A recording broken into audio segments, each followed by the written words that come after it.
बात उस समय की है जब उड़ीसा समुद्री व्यापार के लिए काफी प्रसिद्ध था। उड़ीसा के व्यापारी बाली, जावा और सुमात्रा जैसे दक्षिण पूर्व एशियाई देशों में अपना माल बेचने के लिए कार्तिक माह में जाया करते थे। यह कहानी सत्यजीत नाम के एक व्यापारी की है। कई देशों में उसका लेन देन था। सत्यजीत को अपने धनी होने का जरा भी घमंड नहीं था। मानवता के लिए उसके हृदय में पूरी श्रद्धा थी। वह दानवीर था। उसका अपना परिवार नहीं था। जो लोग उसके यहाँ काम करते थे उन्हें ही वह अपना सगा संबंधी मानता था। ईश्वर में उसकी आस्था थी। अपने साथियों से प्रायः वह कहता रहता था, मन पवित्र तो ईश्वर भी आपका मित्र।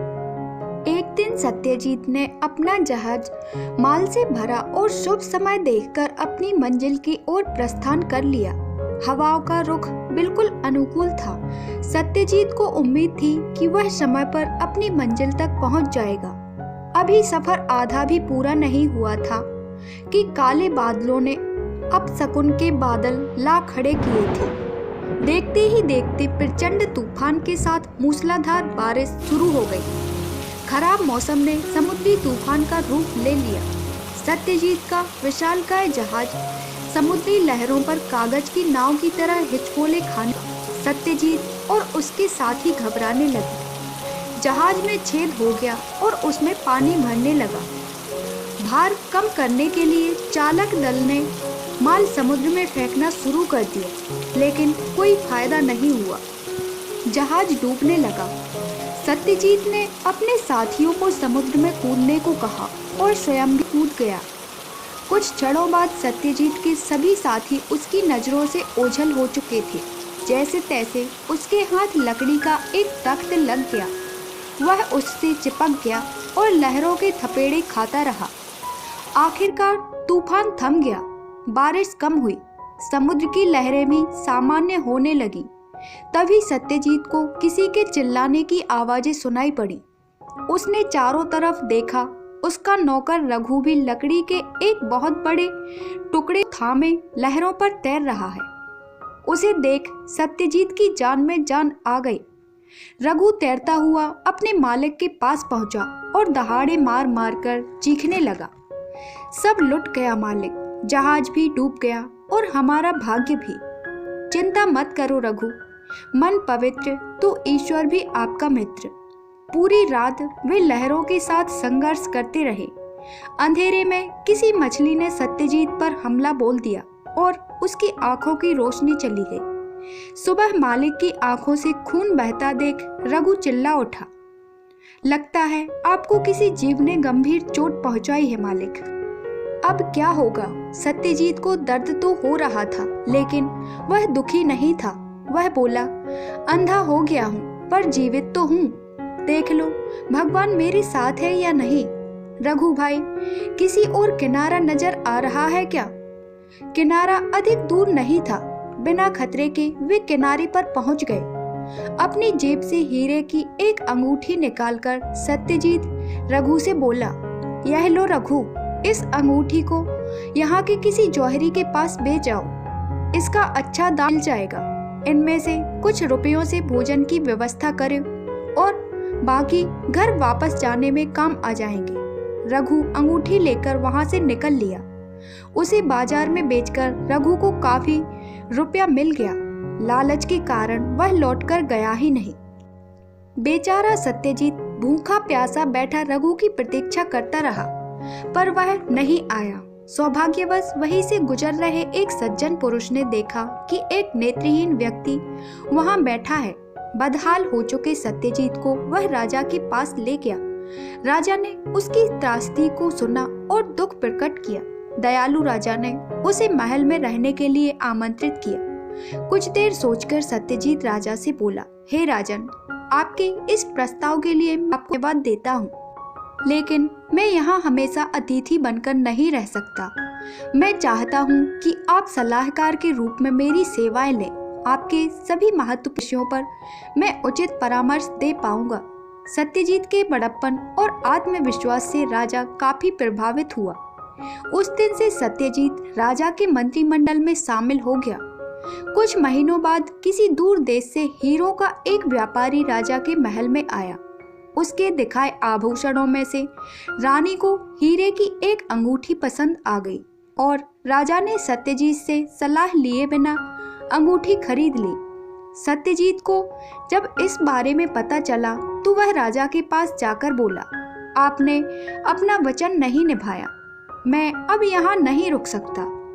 राजा ने इसके लिए क्षमा मांगी और सत्यजीत को अंगूठी थमाते हुए वह बोला, यह रही अंगूठी, अब जरा देखो और बताओ कैसी है। हीरों को परखने के लिए सत्यजीत को आंखों की जरूरत नहीं थी। उसने अंगूठी पर अपनी उंगलियां फेरी और चिल्लाया, यह तो नकली है, आप चाहो तो इसे किसी विश्वसनीय जौहरी को बुलवाया गया। उसने भी अंगूठी और उस पर लगे हीरे देखे और बताया कि इनका कोई मोल नहीं है, ये तो पत्थर है। सत्यजीत को धन्यवाद देते हुए राजा बोला, आज के बाद मुझसे ऐसी गलती नहीं होगी, मैं तुमसे सलाह लेना कभी नहीं भूलूंगा। कुछ दिनों के बाद एक युवक को दरबार में पेश किया गया। लंबा चौड़ा शरीर, हृष्ट पुष्ट पहलवान और योद्धाओं जैसी उसकी चाल थी। कौन हो तुम और क्या चाहते हो? राजा ने पूछा। मेरा नाम उग्र है, मैं आपके सबसे बड़े शत्रु राजा विभूति के राज्य से हूँ। मैंने विभूति की सेना के प्रमुख के पद पर 10 वर्षों तक काम किया। फिर एक दिन मैंने उसके सामने आपकी प्रशंसा करने की गलती कर दी। इस पर क्रोधित होकर विभूति ने मुझे निकाल बाहर कर दिया। अब मैं जाता तो कहाँ जाता, इसलिए मैं आपकी शरण में आया। मुझसे क्या चाहते हो? राजा ने पूछा। मैं आप जैसे महान की सेवा करना चाहता हूँ, युवक ने कहा। राजा ने सत्यजीत से पूछा, हाँ सत्यजीत, तुम्हारा क्या कहना है?